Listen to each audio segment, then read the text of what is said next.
there, I'm Reese, and this is my lesson implementation video. Unfortunately, my school system privacy settings made it really difficult for me to try to find a way to upload this video. So what I'm actually doing is recording my screen playing the video, which I hope will work. And it gives me the opportunity to provide a bit of introduction and commentary if needed. So this lesson is day 2 of a unit on alternative energy. The prior day we talked about the definition of energy, how we currently are producing energy, and talked all about fossil fuels. And today we're going to introduce a suite of alternative energy options. And the format of this class, the classes are each an hour and a half, but the school district has mandated that the first 45 minutes be synchronous instruction, and the second 45 minutes be time for students to work on assignments where they cannot be required to be on the Google Meet. So this video will be about 45 minutes, unless I have to chunk it up into smaller sections, but that will be the general format for the lesson. So look forward to your feedback and hope you enjoy. All right, so I'm going to go ahead and share my screen. We're going to be doing another Pear Deck today. So I'll let you go ahead and start signing into that. I'll put the link in the chat as well.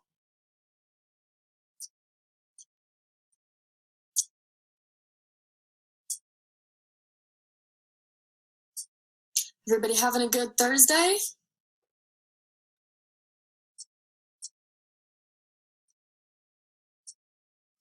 Yes. My dog had surgery today. Oh, I hope it's okay.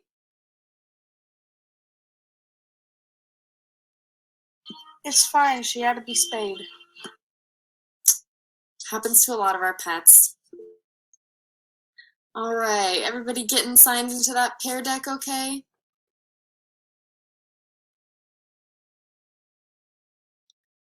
Still missing some people. Give it a minute.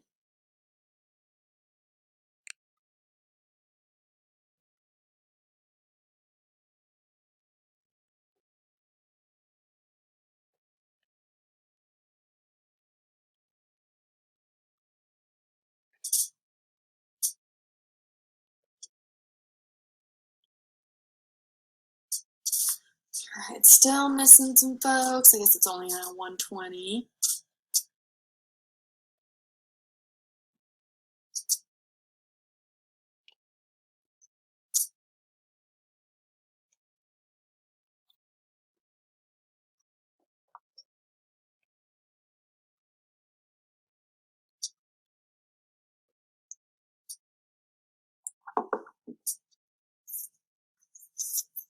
All right. Well, hopefully we'll get some more people signing on. Remember, if you get kicked off for any reason, you can always click the link back in the chat to get in. And I'll go ahead and close that code. So yesterday, we were talking about fossil fuels, right? We talked a lot about fossil fuels and a lot of ways that they can be really harmful to the environment. So I have up here just a couple of ways that we can reduce the amount of energy that we're using, right? And because most of the energy that we use comes from fossil fuels, we're reducing the amount of fossil fuels that we need in our lives, right?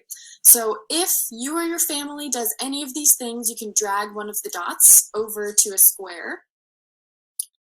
Just kind of curious what things we have going on. Awesome, so lots of people are turning off the light when they leave the room. That's great.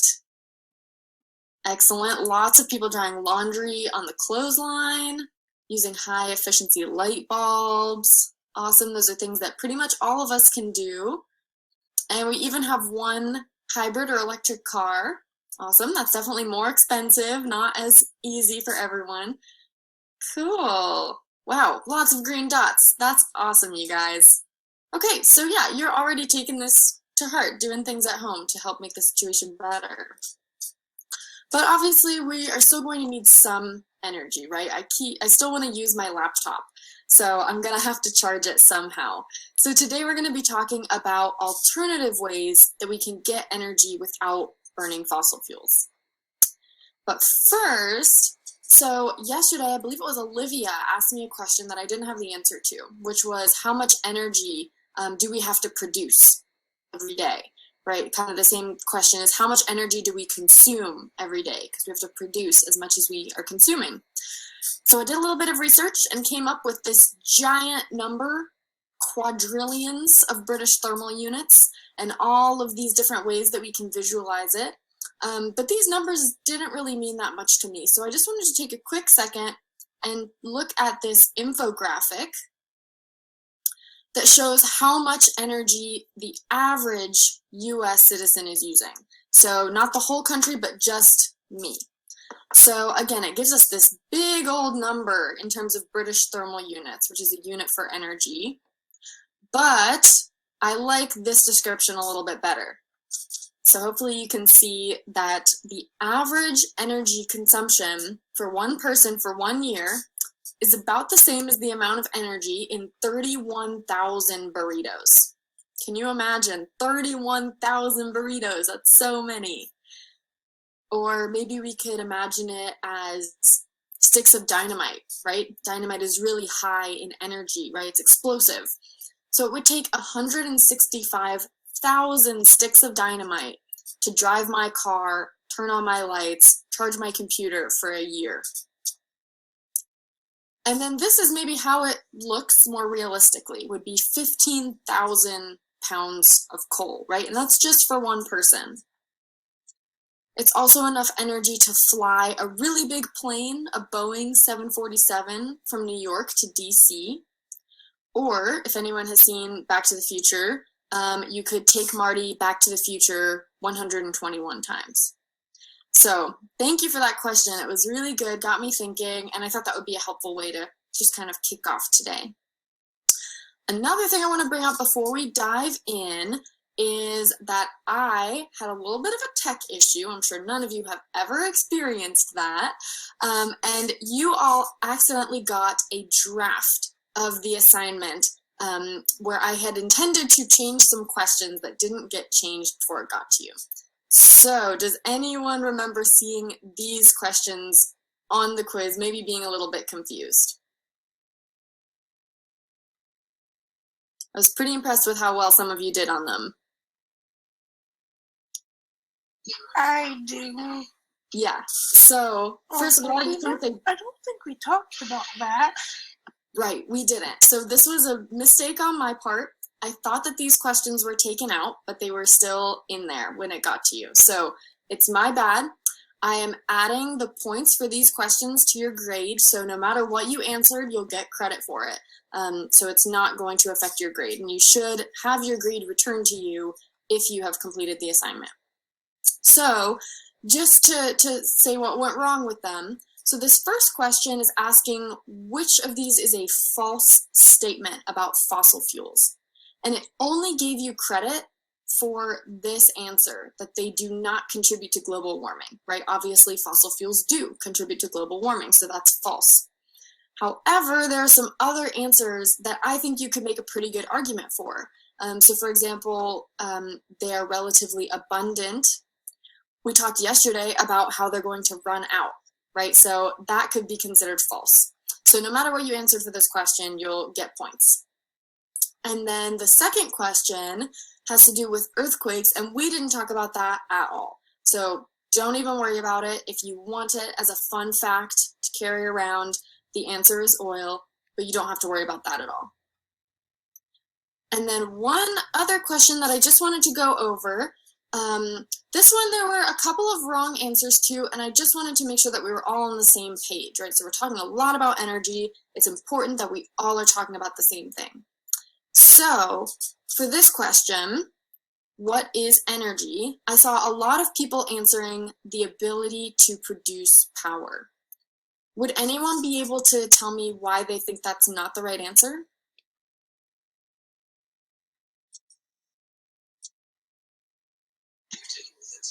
Because we don't produce power in ourselves when we get energy from foods and stuff. Yeah, right. So there are other forms of energy other than just producing power, right? Yeah, and that's a great example. So if I eat a burrito, it doesn't feel like the burrito is producing power inside of me, right? But it is giving me energy. So the ability to make changes in another object or the ability to do work is a better description. It's more complete. Yeah. Thanks, Olivia. All right. So does everyone feel okay about that? Any questions about the definition of energy? Awesome. All right. So for today, we're going to be talking about alternative energy sources. So when we say alternative, what are they an alternative to? Well, they're an alternative to fossil. Oh, did you want to answer, Daniel? Yeah, fossil fuels. Yeah, great. Sorry, I kind of cut you off there. Yeah, exactly. So we're looking at alternatives to fossil fuels. So alternative energy is anything that is not a fossil fuel. So if we're talking about natural gas, is that an alternative energy source?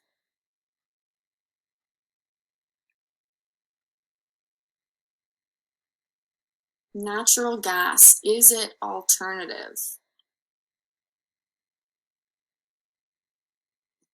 No. Yeah, good. So no, natural gas is a fossil fuel. So it's not an alternative to fossil fuels, right? So what would be the two other things that are not alternative energy that we talked about yesterday? Two other sources of energy that are not alternatives. Right, we covered natural gas and then two more.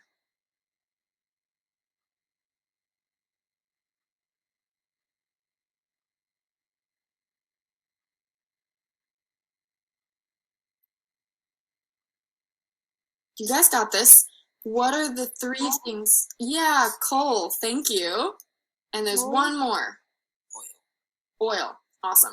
So coal, oil, and natural gas, those are fossil fuels, and therefore they are not alternatives.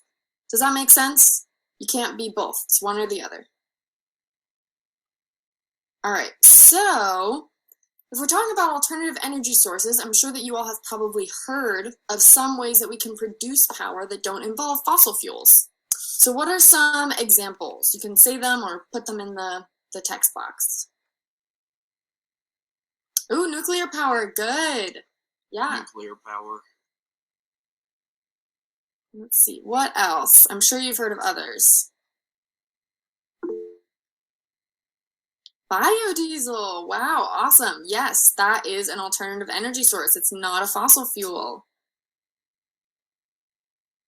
Wave energy, okay, yes, I'm very impressed. Wave energy. See someone put solar power in the chat, that's awesome.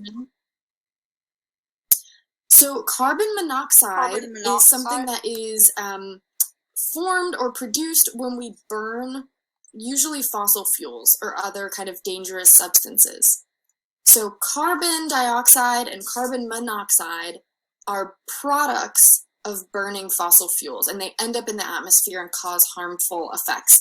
But we can't actually use them as an energy source, right? We can't take carbon dioxide or carbon monoxide out of the air and burn it for energy. So that's a good guess. They are related, but we're trying to prevent carbon dioxide and carbon monoxide from getting into the air. All right, I'm seeing some other great answers though. Solar panels. Let's see, I'm seeing coal. So coal, again, would not be an alternative because it is a fossil fuel, but good thinking. Just a quick note, so I'm using Pear Deck, and in case you're not familiar, Pear Deck is a platform that allows you to embed interactive questions into Google Slides or other presentations. So students are actually able to type responses onto the slide that they're seeing, and then all of their responses pop up for me.